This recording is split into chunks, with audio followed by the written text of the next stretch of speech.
We see you, young man, strong, smart, ready to survive on your own. You can get by with just the cards you've been dealt. You can do this. But let me ask you, is that good enough? Is that what you want?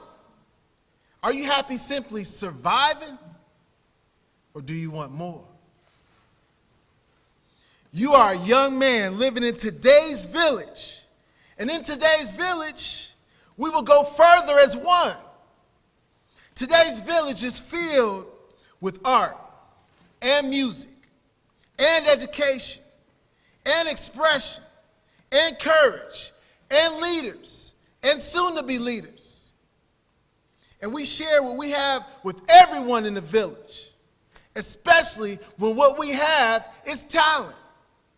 In today's village, we stand as one and strive together to prosperity, because that is what we want, prosperity.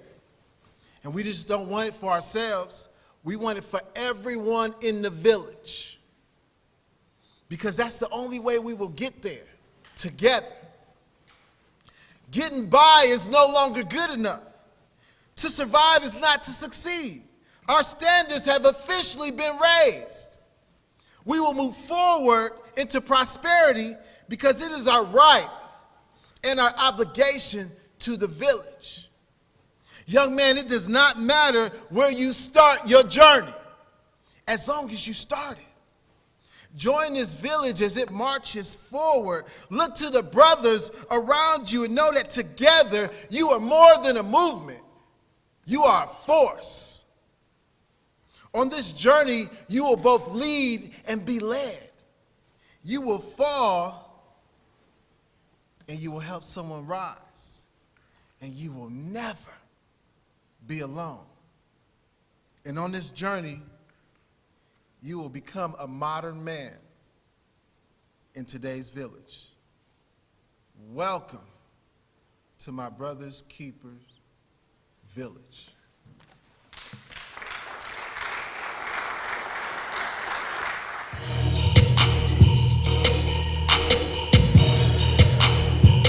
Check 1, 2.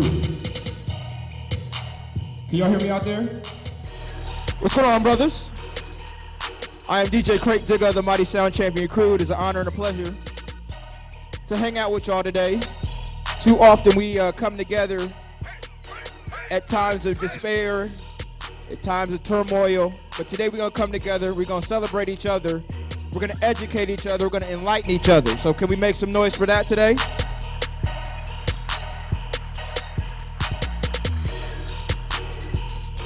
Now, I'm not going to do a lot of talking because, as you see, I get paid to play music. I don't get paid to talk. So with that, I'm going to bring to the stage Director Ned Pettis and Radio 1's own City. Make some noise.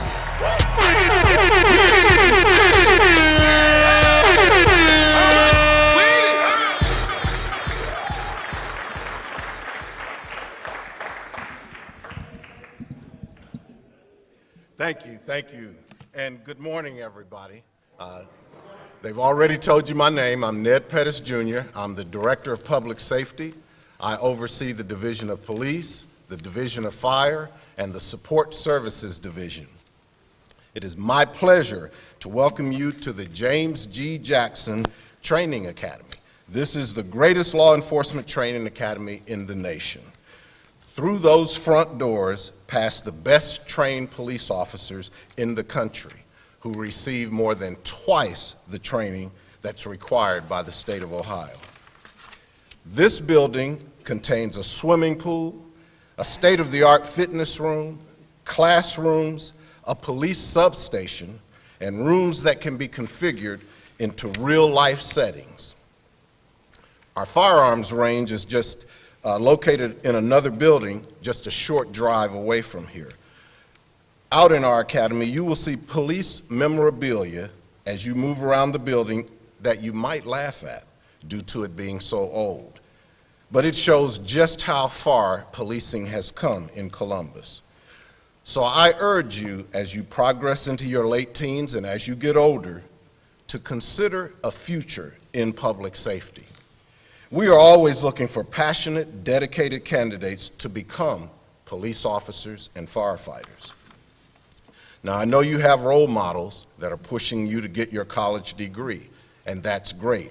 I want you to know that the City of Columbus has a wonderful tuition reimbursement opportunity if you are an employee. I took advantage of it myself. I received a bachelor's degree, 2 master's degrees, and a PhD, and the City of Columbus Division of Fire paid for it. Never had a student loan.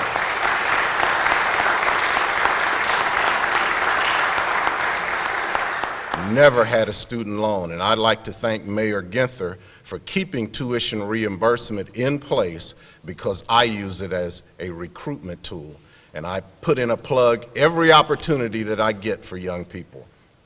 A lot of you don't know, in our police department and our fire department, we have a number of attorneys, we have other PhDs, we have teachers, architects, engineers, registered nurses.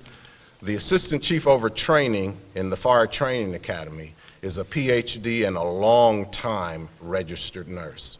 So don't think just because you go to college that you have to give up your opportunity for other careers. As a matter of fact, I just approved 35 candidates to be in our next police recruitment class, or a cadet class.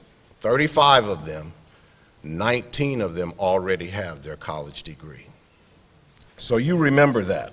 And our recruitment officers will be happy to discuss with you the requirements of an application to become a police officer or a firefighter and the path to go down to meet those requirements. I'm saying all of this to you because we need you. We need you as valued residents to be a part of the solution for the City of Columbus, our great city. So I want you to have a great day today and strive to be the best that you can be every day. Thank you and welcome to the Columbus Division of Police. Y'all got to do it better than that. Y'all got to do it better than that. Give it up for him. Give it up for him. Come on. Director Pettis. Just making sure this thing is on. While it's on, I just want to say, Director Pettis, Mayor Ginther, I just wanted to know about that reimbursement thing. How old, what's the age requirement so I could go back? Because they just called me the other day and I owe just a little bit. You know, can I come back in? We'll talk about it. Okay, all right. But hey, how y'all feeling today?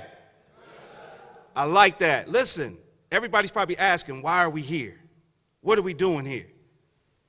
We're here because we need to open up that dialogue. We need to be able to sit down and talk to each other. We got a lot of stuff going on in our city. Our city.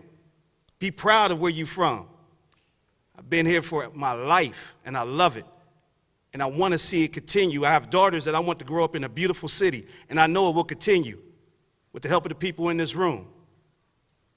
And after we get done in here, we're going to sit down and get to work. Because usually we have events and don't nothing happen. Not with my brother's keeper. We're going to have a big round table discussion over there. And it's going to go down. I'm telling you, man. I'm telling you. How y'all say it now? It's going to be lit. With that being said, I need y'all to rise to your feet, clap your hands, stomp your feet, make some noise, and give it up for the Honorable Mayor Ginther.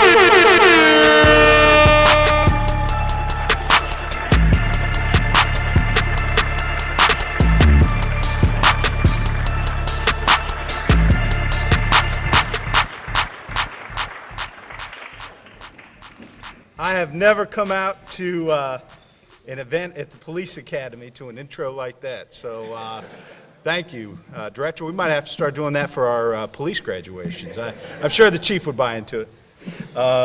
Good morning, and thank you, City and Power 107, all our great partners here today. I want to introduce a couple of members of my team that are here. Director Carla Williams Scott, who heads up our Neighborhoods Department, is here. I know that the city's first ever Chief Diversity Officer, heads of Diversity and Inclusion, Steve Francis, is here. And I thought I saw, is Director Collins here? There he is, Director Tony Collins, who heads up Recreation and Parks. Thank you, Director, for being here this morning. So, my brother's keeper and our ongoing work really symbolizes what we as a community are all about. And we wouldn't be here today having this conversation if it weren't for the vision and the advocacy of former President Barack Obama, former Mayor Michael Coleman. We're blessed with the continuity of Chairman Shannon Hardin, who serves on City Council. It's an initiative they started a few years back, and he has continued to lead the way. So, Mr. Chairman, thank you for everything that you have done to keep MBK moving forward. I know that Judge Jamison is here. I'm not sure, Judge Jamison, Terry Jamison is here. Thank you for joining us. And I'm not sure if Judge Cocroft is here. Is Judge Cocroft here? I know she will probably be joining us, a great advocate and supporter of our work. And I just wanted to make note, because of all of the students from around the district, you have a Whetstone graduate in your mayor.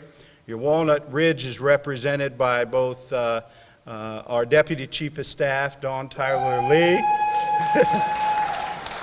Eastmore is represented by Steve Francis. And there are a couple of Tigers, I think Bankston, and are there any other? And of course, our great director, Ned Pettis, is a proud graduate of Lyndon McKinley. So in so many different respects, Columbus is in an unprecedented time of growth and prosperity. We're a great city for sports fans with the Jackets, the Clippers, the Crew, and our beloved Buckeyes. And, you know, I just learned this about a year ago, that Columbus ranks number 3 in fashion design, only behind New York and Los Angeles. As somebody born and raised here, I never knew that. And pretty exciting to be in that class. I'm a little biased, but I think Columbus is a pretty special place. But we would be kidding ourselves and would be woefully naive if we said that every family in every neighborhood is sharing in our success in this city. And that's why My Brother's Keeper is so important. We know that 1/3 of our community isn't sharing in that success. We have neighborhoods where there are higher rates of unemployment, higher infant mortality rates, higher incarceration rates, and lower graduation rates.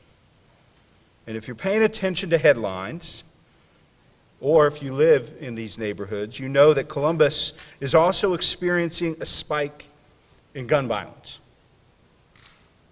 One homicide in our city is too many. Every life is precious. And so as a city, we can't explain away or dismiss this spike in homicide rates. We have to accept the fact that some of the things that we've tried before are no longer working. And so it's time for us to do everything in our power and be willing to try new and innovative things to keep you, your friends, your younger brothers and sisters, your family members safe. I know that the key to effective safety efforts is building strong community police relations. Those relationships begin with dialogue.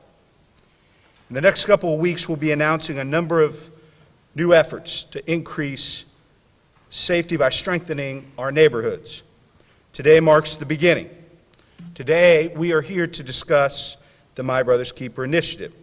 We will talk about the history and the goals of My Brother's Keeper, a program, as I mentioned, started by former President Obama.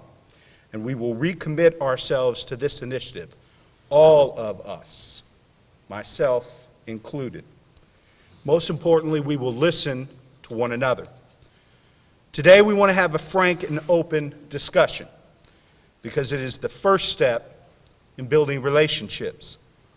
We want to hear about your dreams for your future and what is standing in your way and how your city can support you in reaching your dreams. We need to hear about your experiences, good and bad. Today is about you. This summit and the big table discussion later is your chance to talk, to listen, to engage. I know Columbus has a very bright future, and I'm so confident about that because I look out at you and know of the great potential, the great opportunity, the great shot at success. If we support you and work with you, and you commit to your own future, we as a city and our future could never be brighter than it is now. Everyone in this room has a role to play. There's personal responsibility and commitment that each one of us have to make. I, as your mayor, am ready to make that commitment, and I hope you will join me in making our city safer, stronger, and all of your futures brighter because of it. Thank you for having me.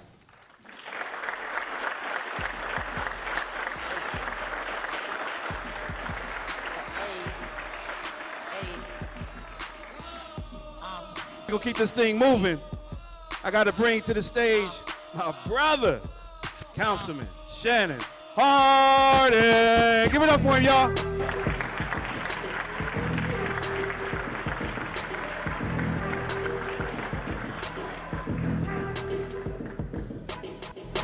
Man, thank you, City. Thank you all for being here. Want to also shout out, I hear Director Bivens is here from the Franklin County, who is also here.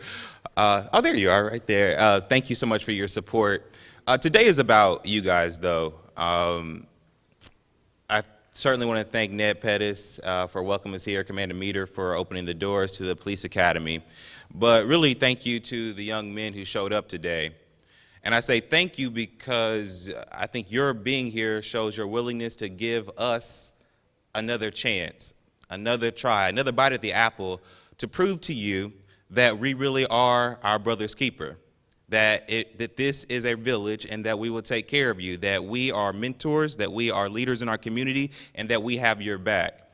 So today we're rededicating ourselves to MBK, Columbus being the MBK village. That means that the city of Columbus is part of that village that's looking out for you. That means that the county is part of that Columbus village that is looking out for you. That means that the city schools and the urban scholars, urban academy, are part of the village that are looking out for you. That means that the Columbus police and the Columbus firefighters, the Columbus safety is part of our Columbus village that is looking out for you. And today we are dedicating ourselves to that.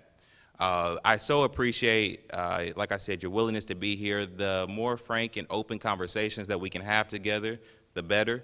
I was born and raised in this city. I went to Columbus Afrocentric School. The mayor forgot to call out one of the best schools in the city, actually one of the best schools in the state for real, Columbus Alternative High School, CAUS, the Flying Pegasus.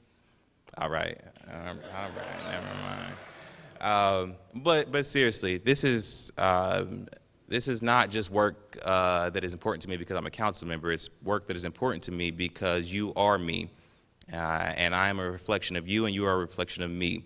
And so we are, like I said, dedicating ourselves to holding up our end of the bargain, that if you do well in school, if you do the best that you can, that this city will stand up for you, that it will look out for you, that it will care for you, and that it will provide the best opportunity for you to thrive for yourself and for your family. Thank you, and God bless for being here.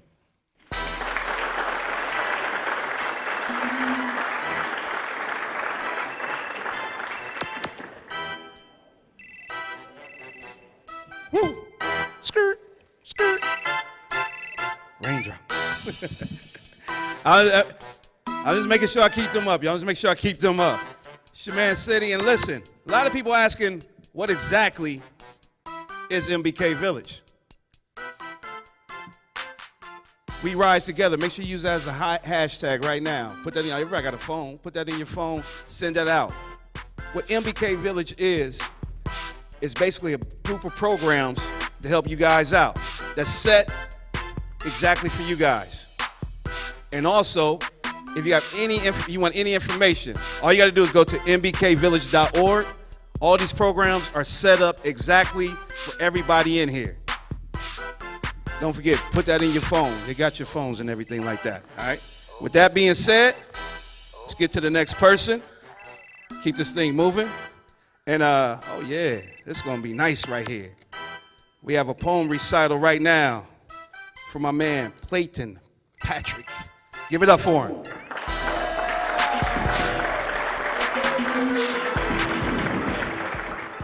This bruh is clean.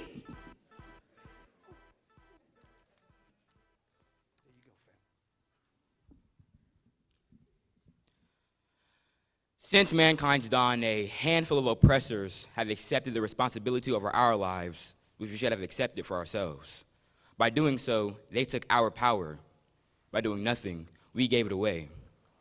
We've seen where their way leads, through camps and wars, towards the slaughterhouse. Alan Moore, V for Vendetta. You want love from me?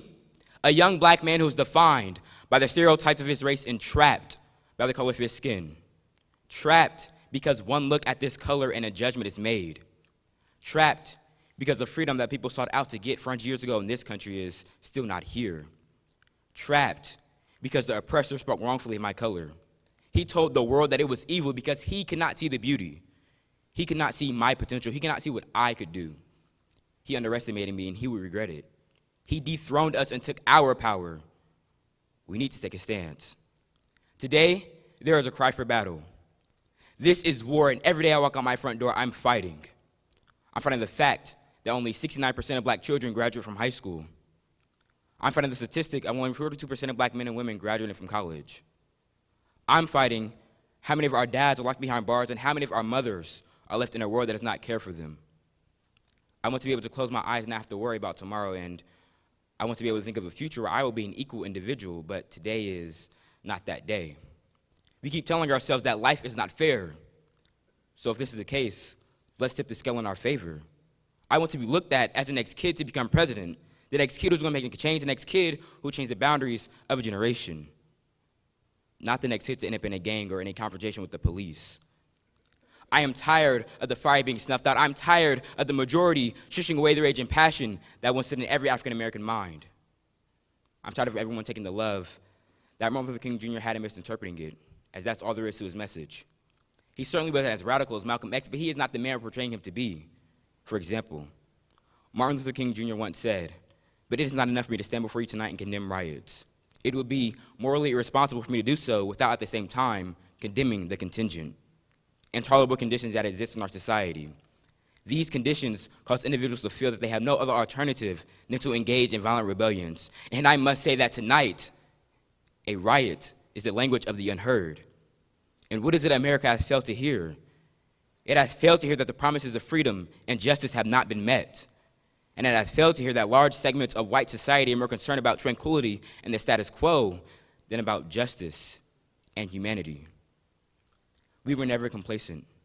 We need to learn that our strong warriors within us, from our roots to the strongest nations in Africa to ever stand, we're of the living will of the forgotten land. Our will to fight back is the only thing that keeps us from being taken over. We will be mindless and corrupted if we give in. For the world is full of selfish and arrogant people who won't even take a second to hurt you. We did not ask to be enlisted. We did not sign up for this. But we are surely the soldiers who stand on the front lines. We push and push, but still the children of tomorrow are being held back. What are we going to do? Where's the justice? Where's the peace? Where's the freedom? Oh, no. Those things don't exist because justice is biased for the people who control the system. Peace is never lasting, and freedom is a virtue that we will never come to know or understand. We can't have freedom because the system that stands is and always will be broken. It is stacked against the African American at every turn. How can we have freedom if my race is still seen as a plague? Lies have been spooned into our mouths since the first days of school. We were blinded from the truth. And it seems like we don't want to open our eyes. What can I say? Ignorance is bliss. We claim we know, we think we know our world, but if we were blind, we would not be guilty of sin. But now that we claim we can see, our guilt remains. John 9, verse 41. Day after day, we let it happen. We need to take responsibilities for the lives of our brothers and sisters who are lost, just like we are. If we keep letting this genocide continue, our race will become extinct, and it will be swept under the rug or burned away like others. We cannot stop, not until all the injustices committed in the dark are forced into the light, not until all the chains holding us back are broken. Like a lion out of the cage, we will strike at every form of oppression that stands in our way. Love has gotten us this far, but it's time we finish it. It's time we bust out the ceiling because we have no limits, but we do have an enemy. And to him I say, all is fair in love and war. Thank you.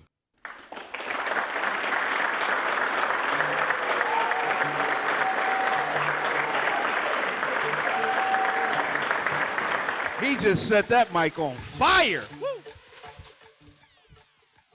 Man.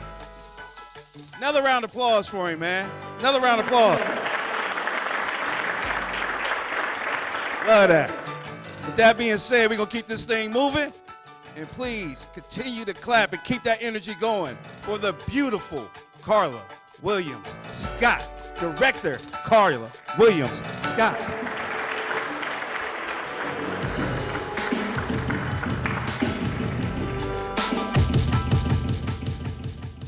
Good morning. I am so glad that all of you have come out to join us. And again, I, like the mayor and Councilmember Harden and Director Pettis, want to thank all of you for being here and want to thank our partners at the county for being here with us as well. I want to talk to you about the city's commitment to MBK and our commitment to you as boys and young men of color. We at the city are fully committed to providing you with equal opportunity to achieve the success and prosperity that you deserve. We all have heard the saying, it takes a village to raise a child. And for that, we have created the MBK Village to bring all of our efforts together, excuse me, to help you. As this initiative continues to move forward and gain momentum, and we want you to continue to strive and achieve for your goals. If you look around at all the people that are here for you, all these people who believe in you, teachers, elected officials, professionals, officers, and community members. We are all here for you, young men. And as I close out, I want to wrap up with just one thing I want to leave with you. It's a passage from a book by Matthew Kelly titled The Rhythm of Life, Living Every Day with Passion and Purpose. The people we surround ourselves with either raise or lower our standards. They either help us to become the best version of ourselves or encourage us to become a lesser version of ourselves. We become like our friends. No man is great on his own. No woman becomes great on her own. The people around them help to make them great. We all need people in our lives who raise our standards, remind us of our essential purpose, and challenge us to become the best version of ourselves. That, young men, is your MBK Village. Thank you.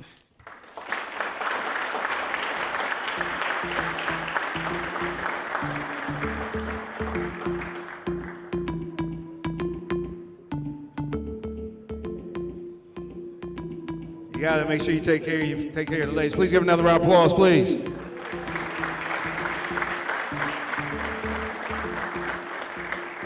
All right, Beechcroft, there we go. That's what I'm talking about. So we're gonna keep this thing going. How y'all feeling so far? Young men, how are you feeling so far? My fault, I forgot. Players, how you feeling so far? See, they answer when you said players. They can't be young. Come on, be the young man. There we go. We're going to keep this thing going, though. And please, start clapping right now and give it up for the beautiful director, Joy Bivens.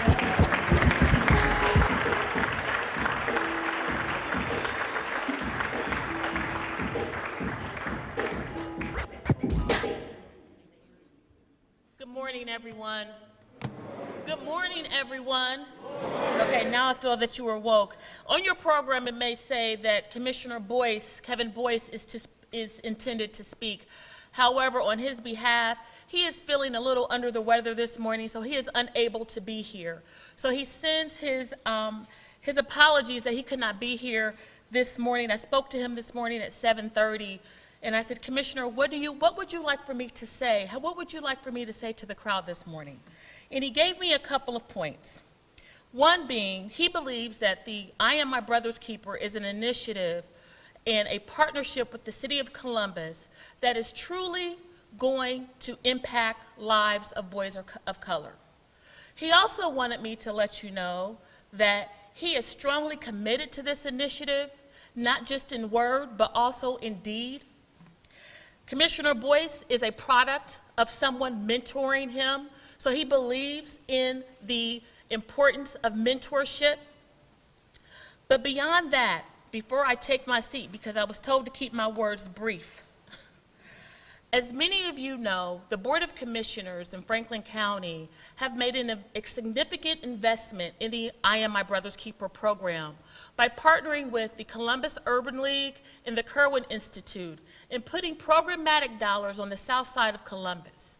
But beyond the programmatic dollars, beyond the constellation of support services, collectively together, we are committed to partnering with each and every one of you, not just to make an impact, but to make a generational impact for our boys of color.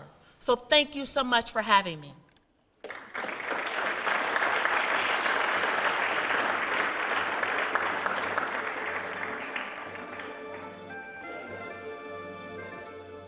Dr. Keisha Hunley Jenkins.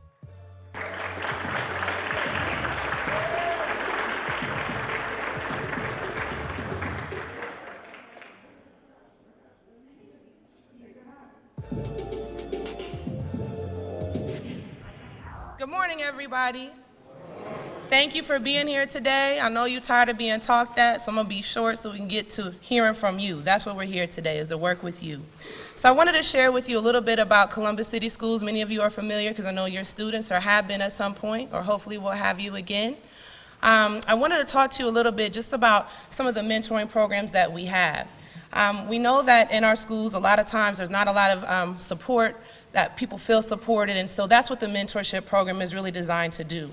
One of our mentorship programs, you may know someone who's in middle school. It's the My Brother's Keeper mentorship program, and it's really focused on students who are chronically absent, students who are having challenges coming to school every day. And as you know, if you don't show up, then you can't succeed. And so that is something that we really want to focus on. And we know that there are lots of different reasons why people aren't able to come to school every day. And so that's why it's important to have an adult who's in your corner to help you be the advocate and help you navigate through those challenges. The other program that we have is for our seniors in high school. We will continue this program. This was the first year, the first full school year. Next year will be the second full school year. And with that, again, that's helped people get to and through graduation and also develop life skills, but more importantly, a plan for post-graduation. A lot of our students finish, a lot of you finish, and it's a big world out there, and so we just want to make sure that you know what's available for you. And the last thing I have to say is, I heard everyone up here talk about how everyone has been mentored. We all need people to be successful. And I just want to encourage you to reach out to people. Reach out if you want to be a council member, reach out to Councilmember Harden. If you want to learn more about being a police officer, that first step is the scariest step, but people are flattered to speak with you and figure out how they can help you navigate to where you want to be. So with that, I hope you enjoy the rest of the day, and I hope I get to meet some of you. Thank you.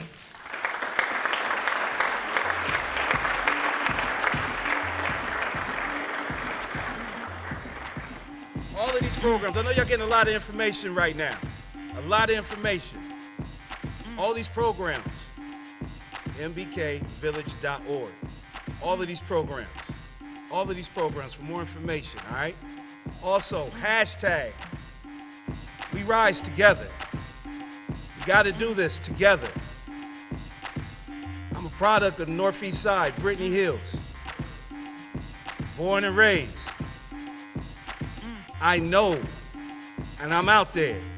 Grew up running around the Linden area, running around the old Windsor Terrace before they changed the name. The Northeast Side, and also off of Mount Vernon. Was out there. Some things I did I'm not proud of. But I'm in front of you today telling you, if you guys decide to make a change, it's gonna work for you. You have a bunch of people in here right now, beautiful people in here right now, just putting all this information in your head. please take advantage of this. Don't just use this as, oh, I get out of school, I'm going. Nah, sit up and pay attention. I see some of you brothers not even being attentive. I need y'all to be attentive, because this is what it's about. It was always about opportunities. Where they at? It's right here. Take full advantage of all of this. All of this. With that being said, we're gonna keep this thing moving. We're gonna have a little fun right now, because I get to bring one of my former students to the stage, and he is electric. Electric. I hope y'all ready for it. Great, we ready for him? Stay ready? Great, you know what I'm gonna do? I'm gonna let you bring him up. 1, 2, 1, 2. Once again, we're gonna bring to the stage Columbus' own. He's written for great artists. I don't have time to list them all. Put out his own projects. Don't have time to list them all. But this is the one and only Veda Aziz.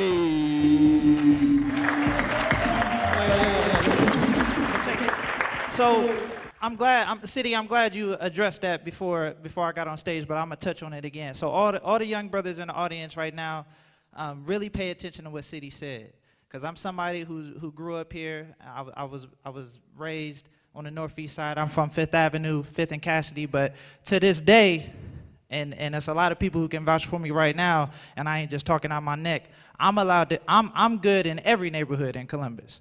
So all your OGs, wherever you live at in these neighborhoods, I'm allowed there, okay?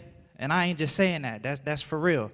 So I'm telling you, as somebody who's where y'all are at, we gotta pay attention. And when people like this young brother come up here and he does what he just did, everybody who's around his age, all the brothers who's his age, you're supposed to stand up and clap for that young man when he does something like that. So right now, I want to give it up for this young man one more time for doing what he just did.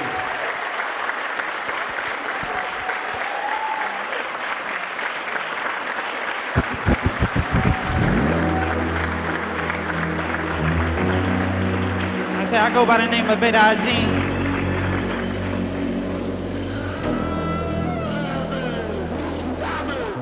My pinnacle is way above these interviews. Any information I pass along is minuscule compared to when I seen an angel in the physical, and he told me that God said that I was plentiful. But when you're homeless, you don't feel it. And when you're hungry, you don't feel it. I appreciate my friends for those nights they bought me pizza when I didn't have money on my visa. I remember walking through the wilderness like Ishmael, praying for a father to grow me up and wish me well. But I figured things out on my own. Any hand that can dare throw a stone. All the pain and the struggle and the tears that I harbor. White vans, cuffed hands, all the kids being slaughtered. When I die, don't cry. It is simply my departure. When I split the sky in two like Musa did the water. Don't be surprised, just be relieved. Please celebrate. Please don't grieve. And all the strange fruit that ever hung from a tree, to the ones who ignored signs and still had a seat. See, all of those souls are resurrected in me. And sometimes they cry and they fight and they scream. And sometimes I visit Edgar Casey in my dreams, and he always tells me things ain't always how they seem. And I love my brother, our fate can always change. When you're not able to walk, you need a cane. And I inject Gil Scott heroin in my veins. When you up that high, everything seems plain. Let that rock, Craig. Let it rock. Two options. Brother, there's turn it all up, kinds turn it of up. options out there. There's an option of doing it the right way and the wrong way. And for some reason, and it's not entirely y'all's fault, but it's our fault. This is the legendary Coach Keith Neal at the end of this, by the way, And at if one anybody know time, who that well, I'm is. going to tell you this. At one time, my brother, he had one of the famous quotes of all time. And Malcolm said that propaganda is so strong, it can make you hate your loved one and love your enemy. Hate your friend and love your enemy. I said, my pinnacle is way above these interviews. Any information I pass along is minuscule compared to when I seen an angel in the physical, and he told me that God said that I was plentiful. But when you homeless, you don't feel it. And when you hungry, you don't feel it. I appreciate my friends for those nights they bought me pizza when I didn't have money on my visa. I remember walking through the wilderness like Ishmael, praying for a father to grow me up and wish me well, but I figured things out on my own. Any hand that can point a finger can dare throw a stone. All the pain and the struggle and the tears that I harbor, white vans, cuffed hands, all the kids being slaughtered. When I die, don't cry. It is simply my departure when I split the sky in two like Musa did the water. Don't be surprised, just be relieved. Please celebrate. Please don't grieve. And all the strange fruit that ever hung from a tree, to the ones who ignored signs and still had a seat. You see, all of those souls are resurrected in me. And sometimes they cry and they fight and they scream. And sometimes I visit Edgar Casey in my dreams, and he always tells me things ain't always how they seem. And I love my brother. Our fate can always change. When you're not able to walk, you need a cane. And I inject Gil Scott Heron in my veins. When you up that high, everything seems plain.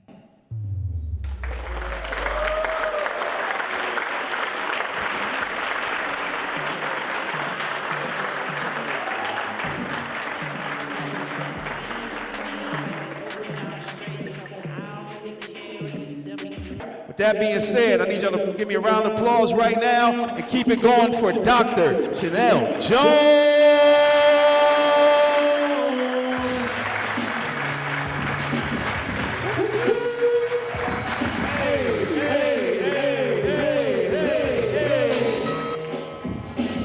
What's up, everybody? So listen, we are here, number one, to celebrate you all, to talk about our commitment to My Brother's Keeper, but a big piece of today is going to be the big table conversation that's going to take place. And when we go in there, we're going to talk about the importance of police-community relations. And so the wonderful thing about you all of you guys being here, is that you actually will have a voice today. And that's what we want to give you, a voice to talk about how we can actually improve police-community relations. So I got a couple of, you see all these little wristbands on my hands. So I'm going to ask you all a couple of questions. I like participation, and I'm a professor, so I like class participation. So when I ask you all, and I'm going to tell you about, where are we at anyway? Where are we at today? Huh? Who said it? Who said it? That dude right there? Okay, I can't throw that far, so you're going to have to come down and get it or something. Okay? Oh, you got me? Okay. I'll just hand them all to you. So look at there. I got it. City's going to help me out. Thank you. All right. So he got it. We at the Columbus Police Academy. And what are some things you all noticed about this building? Is what? The flags? Okay, we saw some flags. I mean, everybody, we all see the flags though, right? We all see the flags. All right, it's the dude in the blue shirt. What else did you notice about this building? Police officers. That's the main thing that you should notice about the building, right? There's police officers. We got another hand right here. They got a half of a police car. I don't know what they're gonna do with the half, but it's a half of a police car sticking out the wall in the front, right? So we're here in this big building. We got a bunch of police officers here. The other thing I wanna ask you are, what are some words that come to mind when you think about police officers? Some words that come to mind when you think about police officers. Who said over there? What'd you say? 12. He said 12. That dude right there, he said 12. All right, what are some other words that come to mind when we think about police officers? Well, we got a hand up there, City. Yes? Yeah, right there. Huh? All right. Got it? He was a little short in throwing that. All right, we got another one. What's the word that comes to mind? You got two words. Oh, you're overachiever. Okay, let's hear them. Protect and serve. Those are good ones. I saw a hand up here. Whose hand did I see up here? Yeah. What's the word? Yeah, I got you. Huh? Protection. All right, we hear somebody back here? Let's hear it.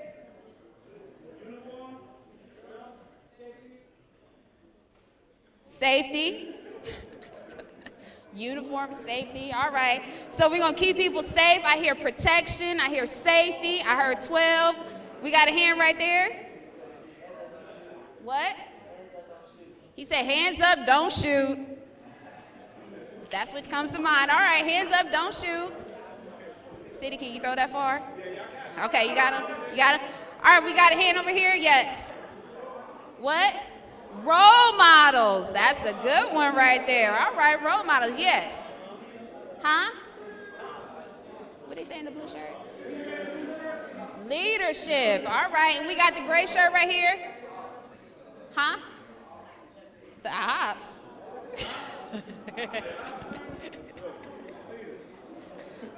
All the way up there in that purple shirt, yeah. What you say? The feds. Feds. Bruh. For real? Let's go right here. Is this a South High shirt you got on right here? Sacrifice. And you know what? We just had a chief of police in Kirkersville who made the ultimate sacrifice. We got somebody over here? Yes, sir? Let's hear it. That's a good one. One community, one family. All right, all right. We got a hand. We're running out. We got a hand all the way over here. Yeah. Who said discrimination? We got somebody that said discrimination. We got this black shirt all the way up there. Law enforcement, they are here to enforce the law, protect, serve, enforce the law. My dude got a suit jacket on right there with his hand wide up. Militarized, and right behind you, yes, sir?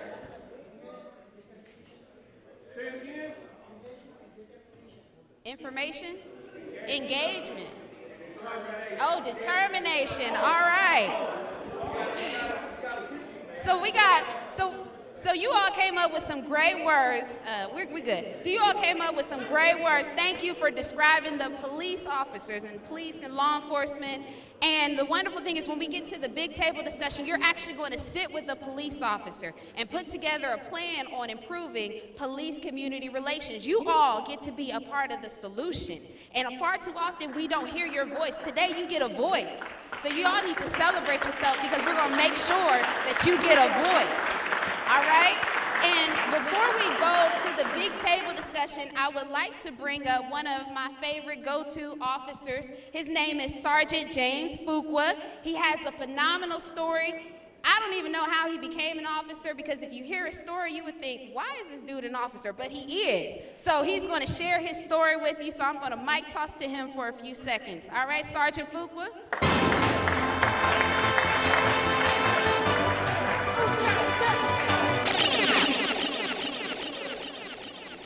Good morning. All right. So I know some of you in the room because I do a lot of high schools. So I'll say this real quick. The average attention span of a human being is 19 minutes. So we're way past that. So we're going to make this real quick. Before I speak, I'm going to give it up to my brother, Sergeant Chris Smith Hughes. He's got a few words. Good morning, everybody. My name is Sergeant Chris Smith Hughes. I just want to tell you a little bit about me and 3 quick things. So I'm from Columbus, Ohio. I grew up on the north side in Linden, 15th. My dad stayed over there. And then I grew up around Barnett area on 9. My mom stayed over there. I got an opportunity to go to St. Charles. Went there, graduated from St. Charles. And then I went to Ohio State, got a full academic there, and finished there with criminology and Spanish. Just wanted to share that. So the 3 things I want to share with you guys is be a sponge. Be a sponge. When I say be a sponge, absorb as much education and knowledge that you can that will help you and your brothers and sisters and family going forward. 2, help others in need. When you see somebody struggling with whatever, just make sure that you help them because somebody is always going to be there to help you. 3, think before you act. However you decide to do what you do, just take a second and think before you act. Thank you.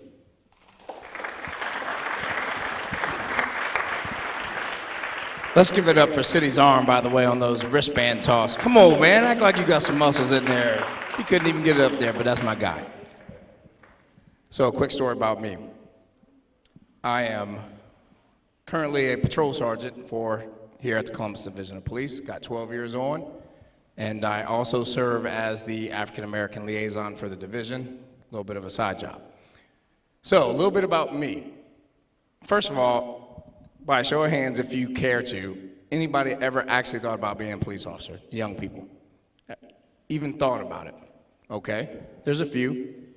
All right, by a show of hands, how many of you had a positive interaction with a police officer? Okay, about a third. Now, how many of you up there have had a negative interaction with a police officer? Adults too. If you had a negative one, raise your hand, it's okay. All right, a lot more hands, right? So, I'm gonna piggyback off Dr. Jones for a second. We heard about the positive words. Let's think about some negative words. Let's be honest here for a minute, because I like to keep it real. Just throw out some negative words about police. Brutality. What else? Unfair. Tyree King, what else? Curfew, right. So here's a few of them. That's a few, that's good. So again, going back a little bit about me. I'm a lifelong Southsider resident, Bulldog graduate. Where are my Bulldogs at? I know I've seen a few of y'all in there. We rep, that's what's up. 'Cause I heard Linden, I heard East, I heard everybody else. I didn't hear nobody throw up South. Beechcroft, Cougars. All right, so I'm gonna take y'all back to the mid-90s. I'm a little older than I look. I was a young man growing up on the South Side. Grew up 1153 Wilson Avenue right off Whittier, so anybody familiar with the South Side know I was right in the middle of everything. My mom and dad split when I was very young, so I was very upset about that, so I turned out on my mom because my dad lived out in the suburbs when they split, so eventually she made me move with him because I couldn't act right. Well, while I was living with him, he had some issues that I didn't know, a lot of mental health issues that we didn't know about in the mid-90s.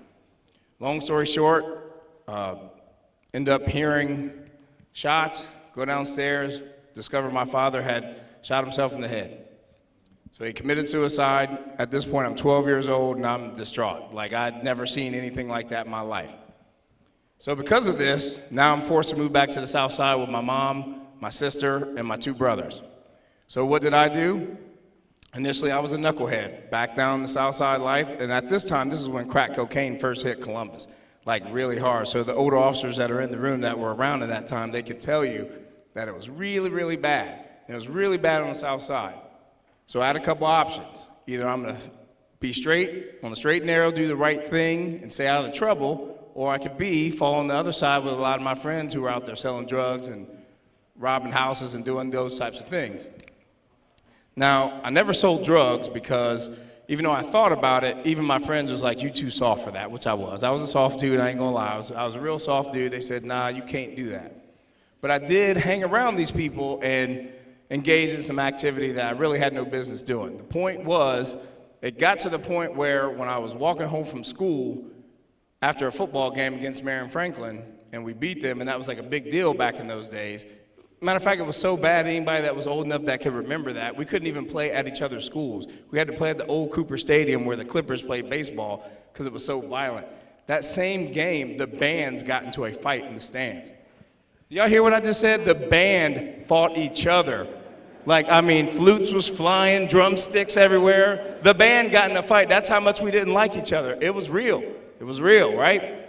So I'm walking home from school. We won the game. We're feeling great. Get to 22nd and Stewart. At the time, that was one of the worst intersections for gang activity on the South Side. I'm walking home. Car pulls up, said, y'all go to South? We're like, yeah, we think they're going to be happy because we just won the game.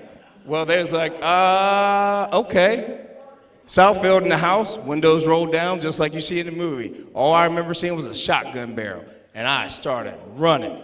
I mean, I was running like Forrest Gump. Ricky! So there's like 8 of us, right? So I'm running. I'm only like 4 blocks from my house, so I run. I make it to the crib. I'm like, good. I lay down because I'm tired. I got a cramp. Take my jacket off, my starter coat. So shout out to anybody old enough to have a starter coat. Unzip it, thank you. And I'm like, man, I was sweating in one spot. Well, turned out I was shot. Had no idea I was even shot. So now I'm performing, right? Now, I ran 4 blocks with a bullet in me and was good, but I see it. Now I'm like, oh, Lord Jesus, take me. I'm not going to make it. I was performing, y'all. I ain't going to lie. I was performing. So my uncle, instead of calling an ambulance, threw me in the car. We go to the hospital, get there. First time I ever had interaction with the police in my entire life. That very first time I'm laying in the hospital bed. 2 detectives in suits come, right? The very first thing they said to me was, what sets you claiming? And I said, excuse me? They said, what gang you in? You blue team or red team? I said, I'm not in a gang, sir. I just got shot from running from somebody I don't even know. I'm not in a gang. So then the next thing they say was, okay, well, we know you sell drugs or had a gun on you. Why would somebody shoot at you if you didn't do anything? It's the first time. They didn't ask my name, didn't say how you doing, didn't introduce themselves. They come in the room on that. Like, that was real. And I never forgot that. The point of the story is this. You're like, okay, I had some other experiences with police growing up that weren't the best. You know, living where I lived and being a young black man, they automatically assumed that I was doing things that I shouldn't be doing, which was clearly untrue. Y'all know what I'm talking about.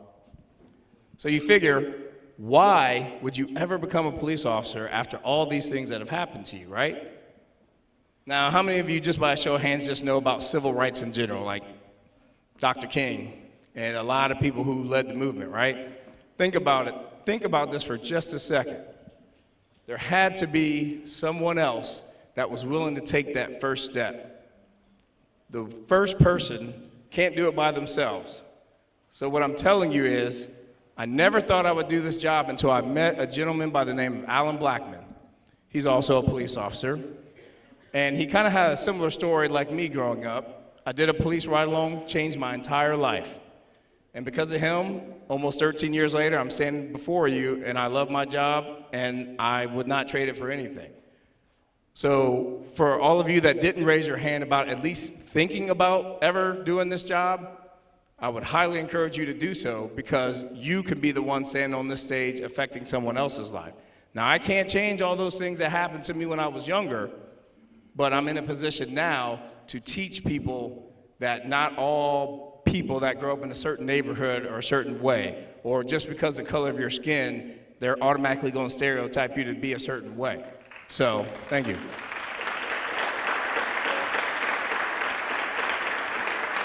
So the last thing I'll say so we can keep it moving is, please, when you turn, anybody 18 already in here? Anybody 18? So when you turn 18, this is the one thing I always tell people, that I challenge you to do a police ride-along. You sit in the front seat, you don't sit in the back, so wherever they go, you get to see what we actually do. That is the best recruiting tool I could ever offer you. I could sit up here and tell you all day long how the job is great, but until you get in that car and see what we do, that's another story. But I highly encourage you to do it, because the only way we can make this place better is by someone in this room being willing to step forward, put that uniform on, and make a difference in the community. Thanks.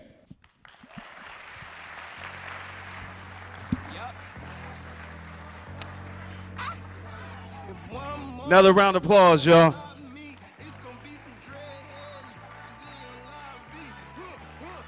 All right, we're going to keep this thing moving. You ready to sit down and talk? This first row right here, please stand up and exit out this door. This first row, please.